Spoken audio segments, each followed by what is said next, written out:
Hello everyone, welcome to the session.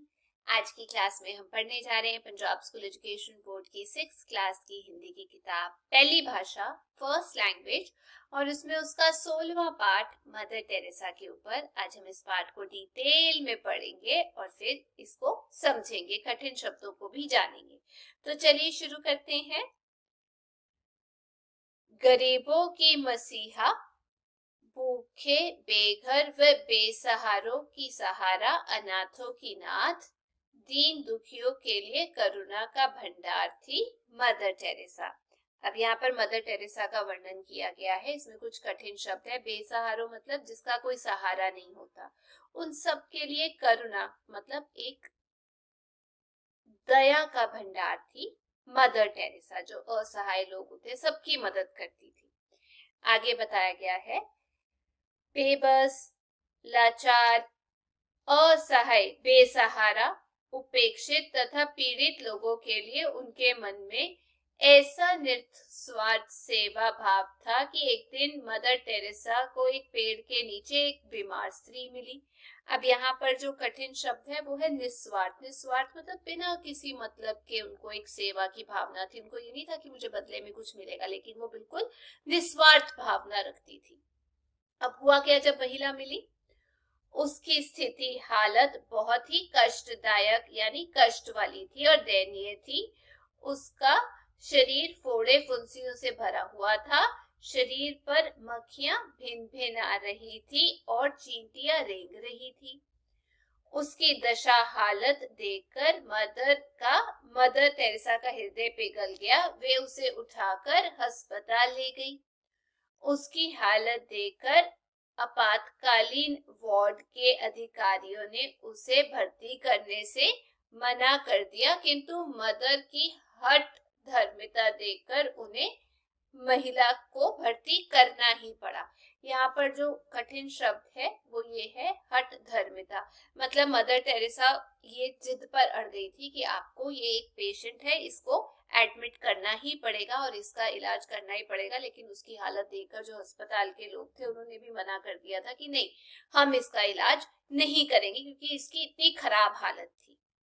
आगे, ऐसी महान विभूति का जन्म 27 अगस्त 1910 ईस्वी को यूगोस्लाविया के स्काप्ले शहर में हुआ था। ठीक है, मतलब उनका जन्म जो है यूगोस्लाविया में हुआ था, वो भारत में नहीं हुआ था, लेकिन भारत में वो काम जरूर करने आई थी। इनके माता पिता अल्बानिया के निवासी थे। ये 3 भाई बहन थे। 7 वर्ष की आयु में ही इन्होंने अपने पिता को खो दिया था। इनका बचपन का नाम एग्नेस गौजा बोजाक्यू था। 12 वर्ष की अल्पायु में ही इन्होंने नन बनकर भारत आने की इच्छा प्रकट हुई। इन्होंने 18 वर्ष की अवस्था में ही धार्मिक जीवन स्वीकार कर लिया और नन बन गई। अपने इस धार्मिक जीवन की शिक्षा इन्होंने डबलिन में प्राप्त की। तत्पश्चात उसके बाद 1928 में ये कलकत्ता के इटली स्थित लोरेटो कॉन्वेंट की शाखा सेंट मेरी स्कूल में भूगोल मैथ्स की अध्यापिका नियुक्त हुई। यहाँ इन्हें नया नाम दिया गया टेरेसा, सिस्टर टेरेसा।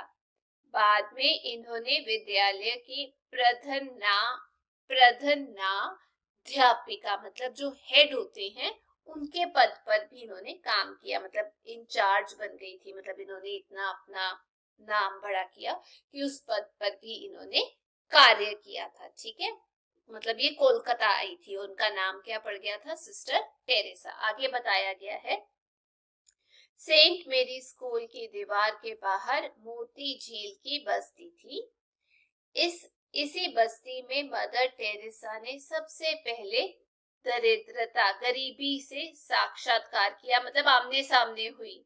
वे गरीबों के बीच जाकर उनकी देखभाल करने, उनके बच्चों को पढ़ाने जैसे कार्य करना चाहती थी, पर लोरेटो के कड़े नियमों ने उन्हें स्वतंत्र रूप से कोई काम करने की इजाजत नहीं देते थे, क्योंकि वो स्कूल में भी पढ़ाती थी तो उनको मतलब इजाजत या आज्ञा नहीं थी, एक तरीके से पाबंदी थी कि आप ये काम नहीं कर सकते।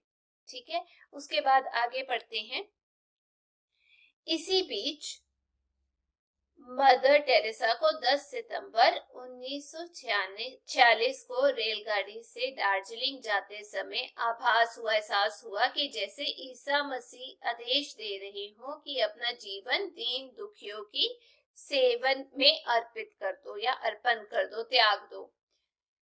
यही दिन उनके निर्णय लेने का दिन हुआ कि वे लोरेटो का सुखी जीवन छोड़कर झुग्गियों झोपड़ियों में बसे बेबस और असहाय लोगों की सेवा में लगा देंगी, क्योंकि लोरेटो के नियम अनुसार उन्हें गरीबों की बस्तियों में, अस्पतालों में जाने पर पाबंदी थी, मनाही थी। गरीबों की स्वतंत्र रूप से सेवा के लिए एक संस्था, मिशनरी ऑफ चैरिटी, बनानी जरूरी थी। दार्जिलिंग से लौटते ही मदर टेरेसा ने प्रधान मतलब वो जो इंचार्ज थी, इकट्ठे पढ़ते हैं, प्रधानाध्यापिका, याद रखिएगा, मैं भी कई बार ऐसे बोल जाती हूँ, तो दोबारा पढ़ लेते हैं इसमें क्या बताया गया है।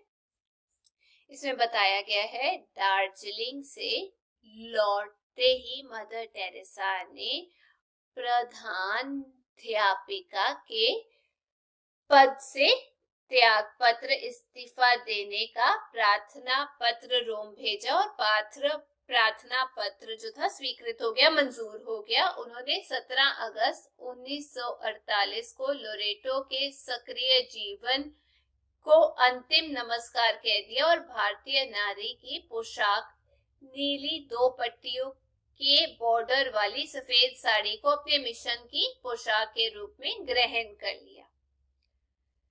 अब उन्हें बस्तियों में काम करना था, इसलिए पटना से चिकित्सीय प्रशिक्षण लिया। ठीक है, अब यहाँ पे सब बताया गया है कि उनको क्या क्या करना पड़ा, क्योंकि उन्होंने कैसे तरीके के कपड़े जो है वो पहने। शायद आपने उनकी तस्वीर देखी होगी कि वो व्हाइट कलर की साड़ी पहनते थे, है ना, और उसपे लाइट ब्लू कलर का बॉर्डर था। तो उन्होंने सारी जो मंजूरी थी वो ले ली, स्कूल छोड़ दिया, बाकी जो भी चीजें थी वो उन्होंने की। उसके बाद क्या हुआ, वहां से लौटकर उन्होंने अपना प्रारंभिक कार्य क्षेत्र कोलकाता को बनाया। कोलकाता में मदर निराश्रित रोगियों के लिए उपयुक्त स्थान खोजने के लिए सरकारी दफ्तरों के चक्कर लगाने लगी। एक दिन नगर पालिका के दफ्तर में चिकित्सा अधिकारी डॉक्टर अहमद ने जब उनसे पूछा, क्या आपके पास चिकित्सा के लिए सभी साधन उपलब्ध हैं? उपलब्ध मतलब प्राप्त। तो मदर ने कहा, चिकित्सा के लिए सेवा और प्रेम की आवश्यकता होती है। ये दोनों ही औषधियां मेरे पास अथाह मात्रा में हैं। औषधियां मतलब दवाइयां। मदर के इस उत्तर से प्रभावित होकर उन्हें काली घाट के काली मंदिर में लगी धर्मशाला में 2 बड़े हॉल सौंप दिए गए। यही इन्होंने अपना आश्रम खोला, नाम रखा निर्मल हृदय। अब आश्रम में सड़कों से बेसहारा मरणासन रोगी लाए जाने लगे। मरणासन मतलब मृत्यु के पास जो होते हैं उनको वहां पे मतलब उस आश्रम में लाना शुरू कर दिया ताकि उनका इलाज किया जा सके। उसके बाद कुछ दिन बाद मदर टेरेसा ने मिशनरीज ऑफ चैरिटी का दूसरा आश्रम खोला, निर्मल शिशु भवन, जहां अनाथ, बेसहारा तथा जन्मजात अपंग बच्चों का घर सा पालन पोषण होने लगा। अपंग मतलब जिसका कोई हिस्सा ना हो शरीर का। मिशनरीज ऑफ चैरिटी की स्थापना सन 1950 में हुई थी। मदर टेरेसा ने अकेले इस कार्य का आरंभ किया था। मदर के दृढ़ विश्वास और अथक परिश्रम से सेवा कार्य का कार्य क्षेत्र अति विस्तृत होता गया, बढ़ता गया। इस समय इनकी संस्था 75 विद्यालय, 250 अस्पताल, 28 कुष्ठ निवारण केंद्र, 20 घर अनाथ बच्चों के लिए, 25 घर विधवा एवं जीवन से निराश व्यक्तियों के लिए चला रही है। यह कार्य भारत के 40 शहरों में चल रहा है। 131 देशों में मिशनरीज ऑफ चैरिटी के 700 से ज्यादा केंद्र हैं, जहां 4500 से ज्यादा सिस्टर्स सेवा कार्यों में लगी हुई हैं।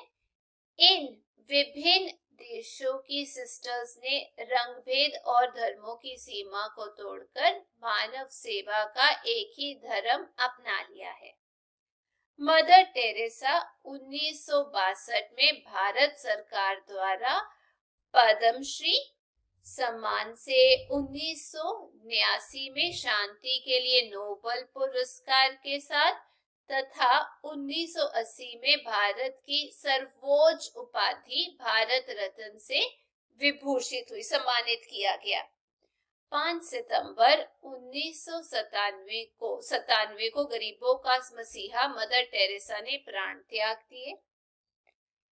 विदेशी धरती में जन्म लेने के बावजूद मदर टेरेसा भारत की मिट्टी में पूरी तरह से रच बस गई थी, मिल गई थी।